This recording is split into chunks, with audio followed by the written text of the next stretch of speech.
A análise mostra justamente isso. O Lula segue sendo um fenômeno de popularidade, de aceitação no mundo, fora do Brasil, né? Fora dos muros brasileiros, ele segue sendo muito bem aceito e muito bem recebido. Tem uma imagem aqui que o Plínio mandou, vamos pôr na tela do Lula discursando nesse momento, ao vivo? E aí, Henrique, você entra para contar para nós de tudo que está rolando. Deixa eu ver aqui, compartilhar a tela. Nosso Lula falando neste momento. Som na caixa. Escolas de tempo integral, escola de ensino fundamental e creches. Essa semana tomamos uma decisão de começar a fazer 1.600 creches que estão paralisadas há 6 anos no país. Obras de infraestrutura são quase 10 horas paralisadas. E tudo isso agora vai voltar a funcionar. Nós temos um problema no Brasil, primeiro-ministro, que Portugal, não sei se tem, é que a nossa taxa de juros é muito alta. É muito. No Brasil, a taxa Selic, que é a taxa referencial, está 13,75.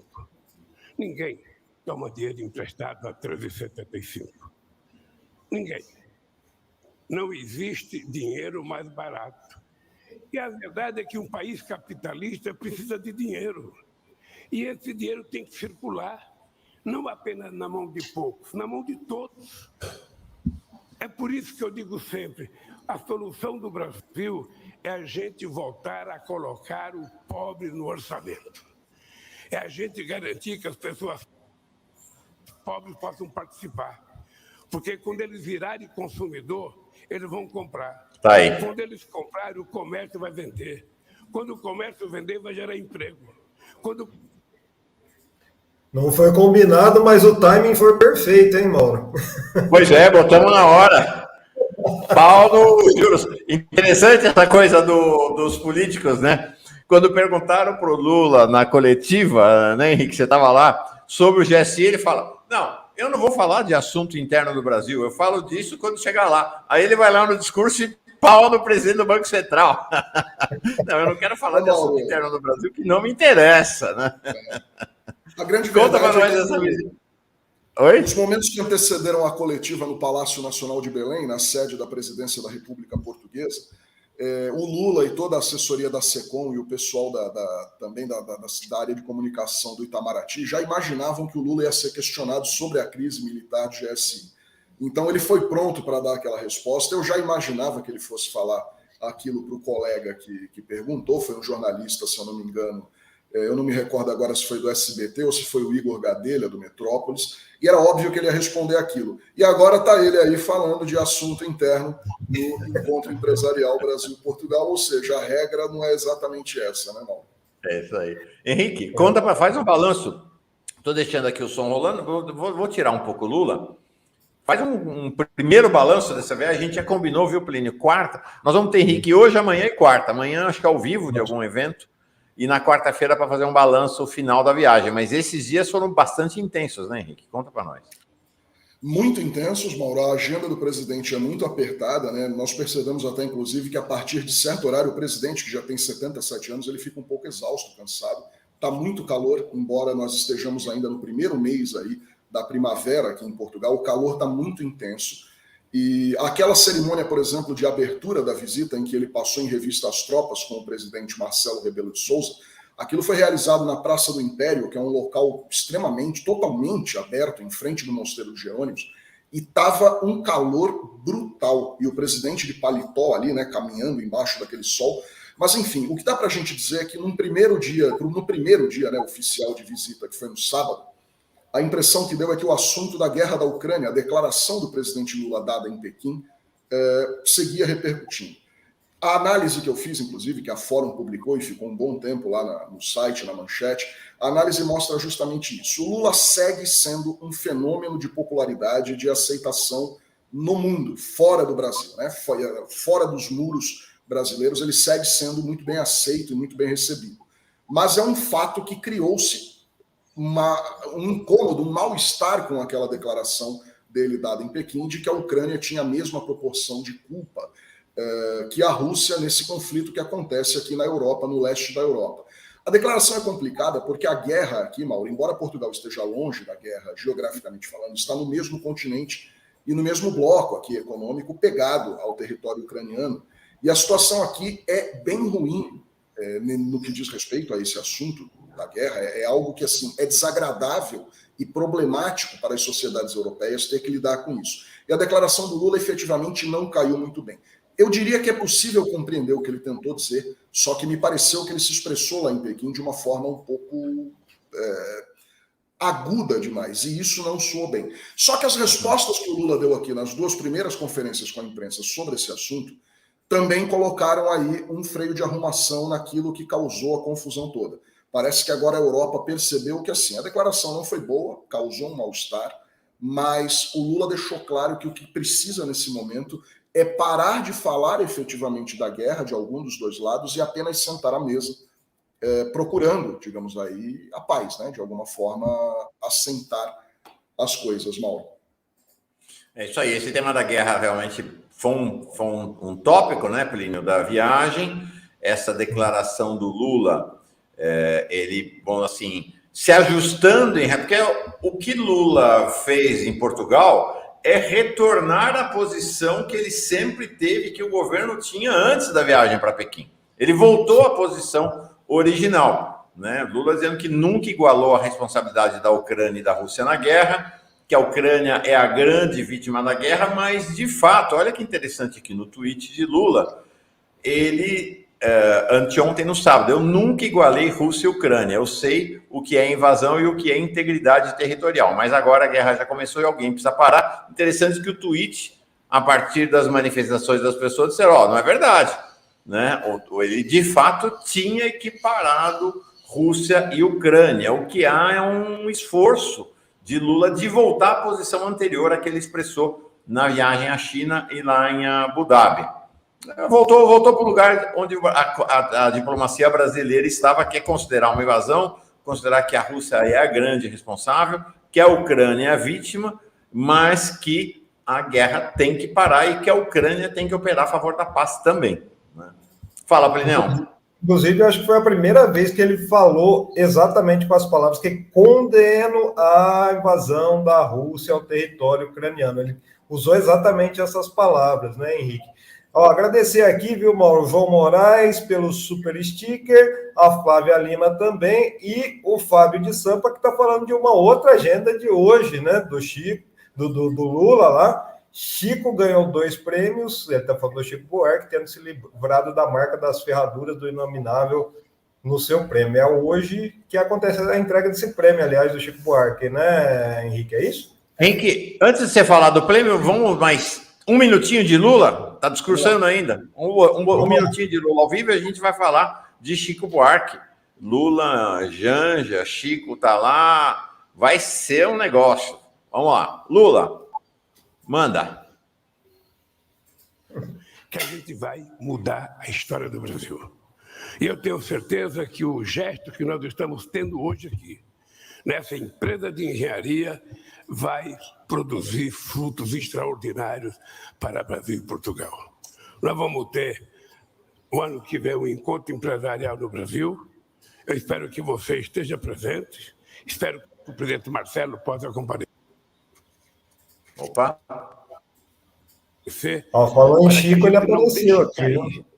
O estímulo que nós estamos tendo aqui.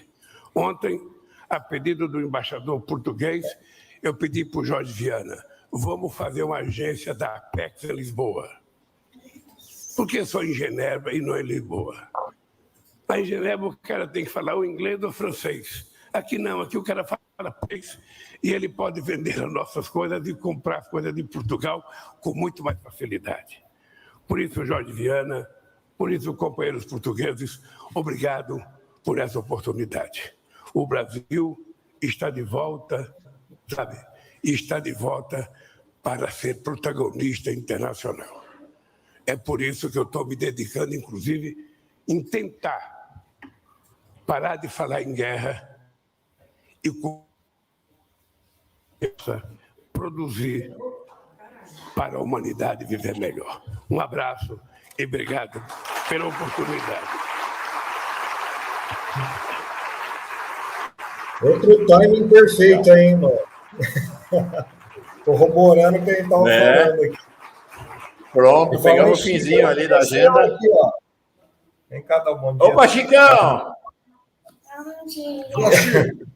Falando em Chico, ele apareceu. Bom dia. Legal. É isso aí, Lulão. Ó, tá por... O Chico. Figurinha. É o Chiquinho e o Chicão. Chico Buarque hoje à noite. Conta aí hoje à noite. O Mauro e Plínio, o número 13, vocês sabem que está sendo cabalístico, né, nessa visita aí do presidente Lula à Península Ibérica, sobretudo a Portugal, porque começou com o primeiro dia de visita oficial, com a 13ª Cimeira Brasil-Portugal, a 13ª reunião de cúpula. Na sequência, o Brasil assinou 13 acordos com Portugal nas mais diversas áreas, direitos humanos, educação, saúde, e hoje Chico Buarque de Holanda vai ser o 13º brasileiro a receber o Prêmio Camões. O Prêmio Camões é um prêmio literário que foi instituído no final dos anos 80, né, conjunto entre o governo do Brasil e o governo de Portugal. O primeiro brasileiro a vencê-lo, em 1990, um ano depois da criação, foi o eterno poeta pernambucano João Cabral de Melo Neto.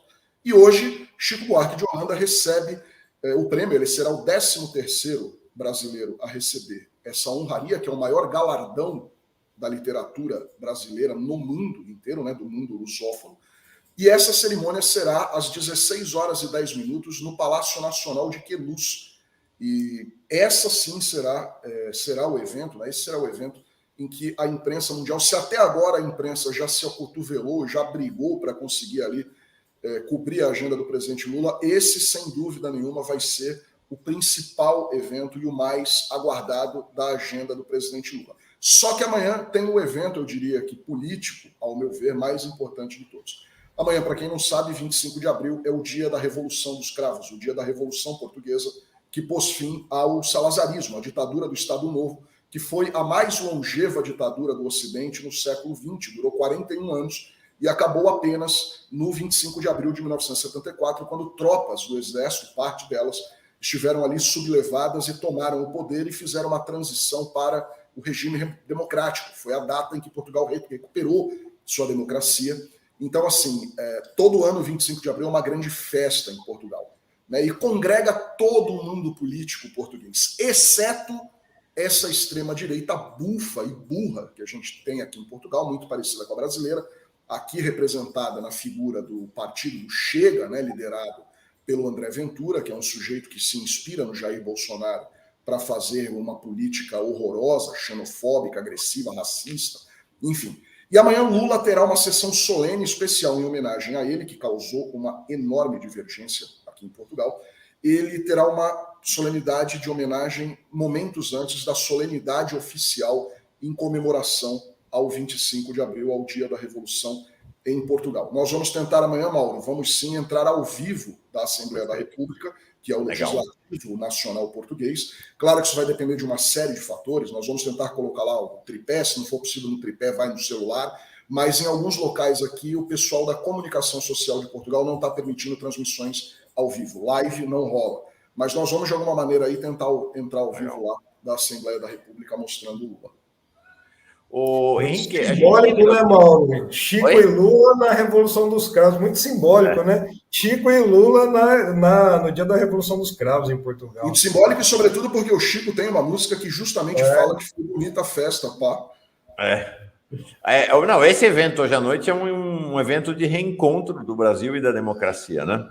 Até porque Bolsonaro fez mais uma das suas, quando o Chico foi anunciado como vencedor do Prêmio Camões, praticamente não, atacando o Chico Buarque, atacando o prêmio, atacando a inteligência, né? E a ideia de que de que as pessoas devem primar pela inteligência e sensibilidade. Henrique, houve alguma especulação aqui no Brasil de que o Chega, que é o PL daí, né? Acho que é um partido talvez até mais ideológico, mais orgânico nesse sentido do que o próprio PL, é o bolsonarismo aí, iria organizar manifestações contra Lula e que alguns setores da direita liberal aí de Portugal adeririam a essas manifestações. Até agora, pelo que eu vi, não rolou uma manifestação sequer manifestação de rua contra Lula. Como é que está essa questão? Qual a expectativa para amanhã?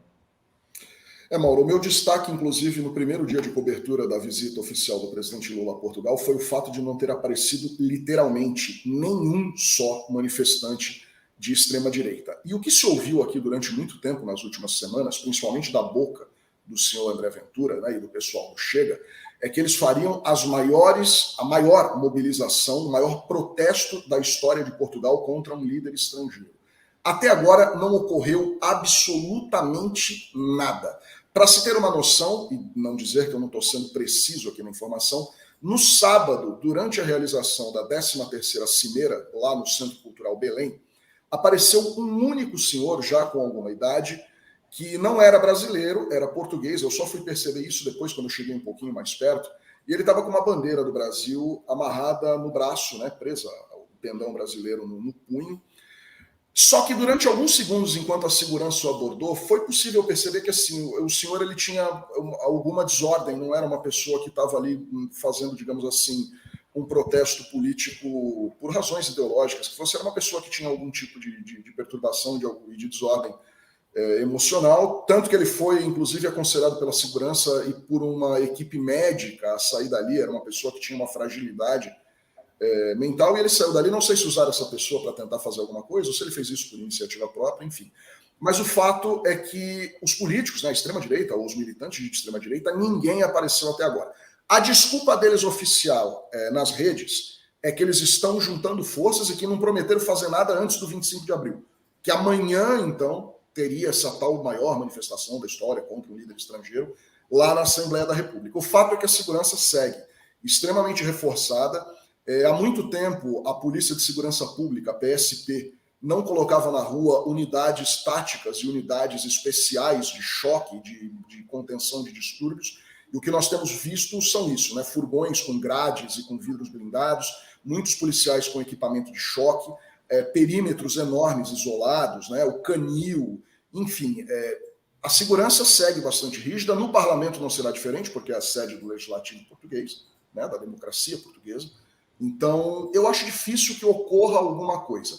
Eu, particularmente, acredito, e quero estar errado, mas eu acho que durante a sessão solene no parlamento vai ter algum tipo de pataquada e algum tipo de papelão do André Ventura e dos outros participantes ali da bancada do Chega, que não é muito numerosa, mas é a terceira força, tem 8% das cadeiras. Eu acho que esse pessoal, no momento em que o Lula for receber o galardão ou for falar alguma coisa, eu acho que ele vai fazer algum tipo de papelão, porque a gente sabe que é exemplo do que ocorre no Brasil, o que eles querem é lacrar para colocar na internet. Então, interromper uma fala do Lula no púlpito da Assembleia da República, aos berros, seria o ideal para essa gente fazer campanha política e usar depois esse vídeo, né, nas redes. Sim. Eu acho que isso pode ocorrer. Agora, com relação à segurança e à manifestação externa nas ruas, nos arredores da Assembleia da República, me parece que não deve ter nada, não. Torcemos para que não ocorra.